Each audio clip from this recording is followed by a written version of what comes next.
Now, to put it mildly, there's been quite a bit of discussion or debate over Sabine and her training to use the Force, which we're currently seeing in the Ahsoka series, with some saying that it makes no sense because she's not Force sensitive, or was never shown or thought to be before this, or when we saw her in Rebels over the course of 4 seasons. And then there are others saying, well, everyone has the Force, and so anyone can be trained to use it. Even Kanan basically brings this up, and in regards to Sabine in Rebels. Force resides in all living things, but you have to be open to it. Sabine is blocked. Her mind is conflicted. George Lucas has also said before that, yeah, anyone can use the Force, and it just takes time and patience to learn to do so, and many just aren't willing to put forth that kind of effort. However, I certainly don't think he meant that just anyone could become a Jedi, that only time and training separated them from that goal. Even in the series, Huyang has made it very clear what he thinks of Sabine even trying to learn the ways of the Force. I have known many Padawans over the centuries, and I can safely say your aptitude for the Force would fall short of them all. And Ahsoka herself has acknowledged that's not even the goal here with training Sabine. I don't need Sabine to be a Jedi. I need her to be herself. No. Which I think simply means she's trying to train Sabine to be the best she can possibly be, to reach her albeit limited potential with the Force. And likely to some degree because if you're going to hang out with her, with Ahsoka, and go on missions with her, there's a really good chance you're going to run into those who can use the Force against you, so it's much better to have at least some knowledge or skill with it before you, maybe get stabbed in the stomach or something.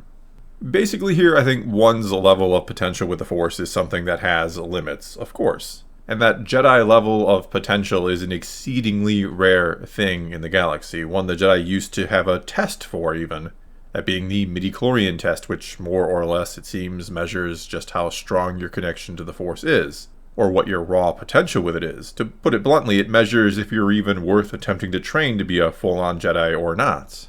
And I say attempting to train because just having the potential does not mean you'll one day be a Jedi guaranteed. And so arguably an equally important factor to having the potential was also having the desire, dedication, and discipline to become one, if you're actually going to take it seriously or not, and put in the time and effort with your training, because as Luke puts it so succinctly in The Mandalorian, "But talent without training is nothing." Which is very true, as is the sort of opposite to an extent. That training without virtually any talent, well, it isn't nothing, perhaps. You might be able to become good at something even if you just don't have the knack for it or skill for it.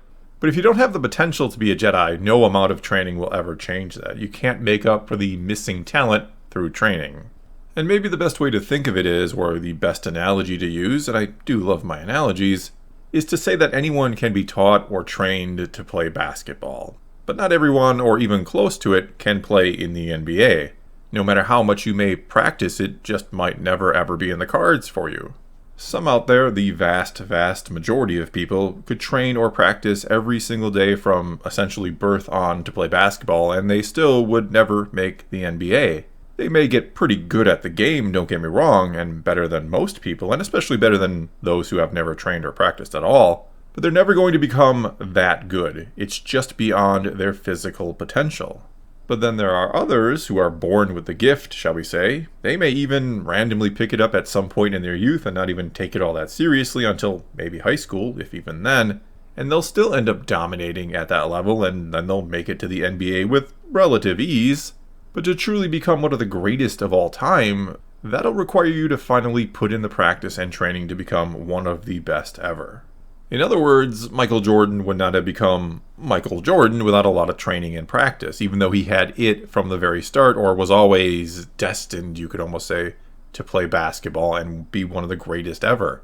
As opposed to, let's call him Joe Jordan, who no matter how much he may have practiced over the course of his life, no matter how much he may have given, he was never destined to even make the NBA, much less his high school varsity team.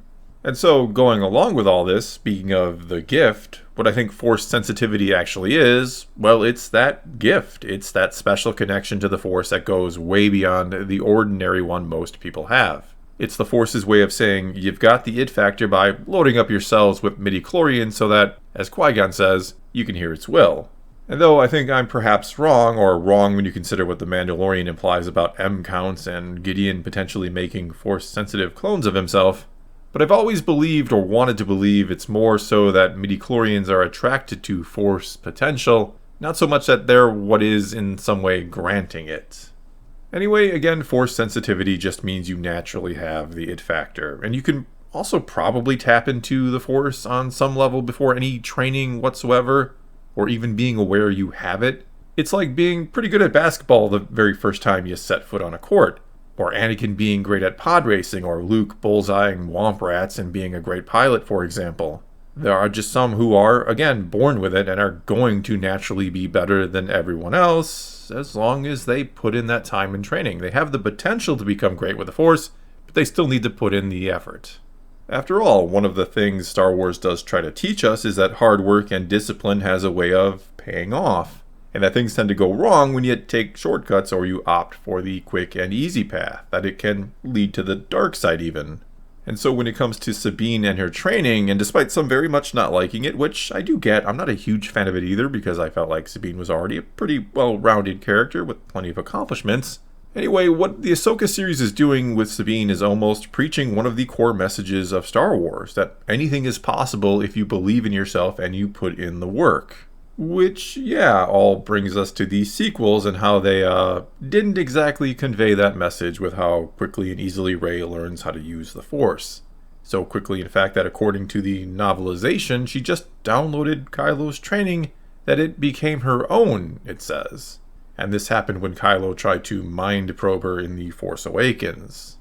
Which is kind of the Jedi equivalent of cheating or plagiarism, that you didn't put in the work yourself, but you got the results. Which is about the quickest and easiest path one could ever imagine taking, and should have led Rey to the dark side, or at least flirting with it.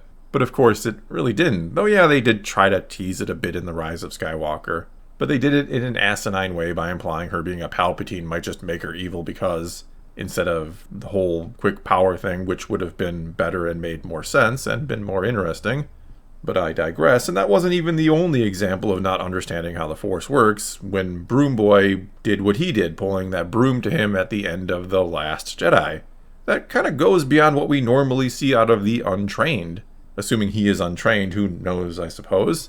But I mean, even with some degree of training, Luke struggled to do something similar in The Empire Strikes Back.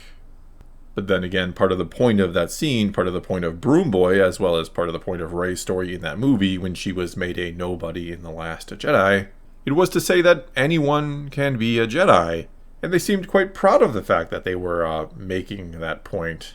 Many out there have even said it's one of the best aspects of that film, that it says that not just Skywalkers can be Jedi, as if they somehow missed the prequel trilogy, where we saw 10,000 non-Skywalker Jedi.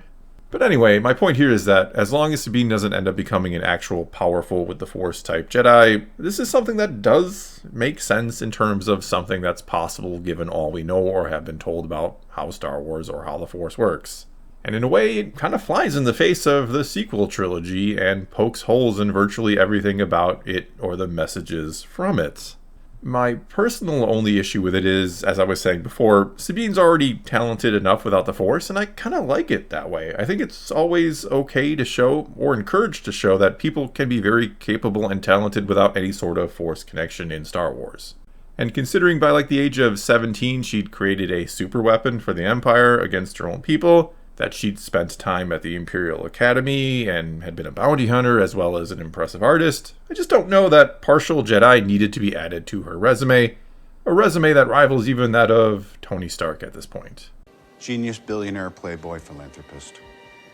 Well, that's all I got for this time. Now it's your turn to take to the comments below and tell me what you think about all this. Do you like them showing us that a non-truly Force-sensitive person can be trained in the ways of the Force and have some success, assuming she will have some success? Or do you not like this?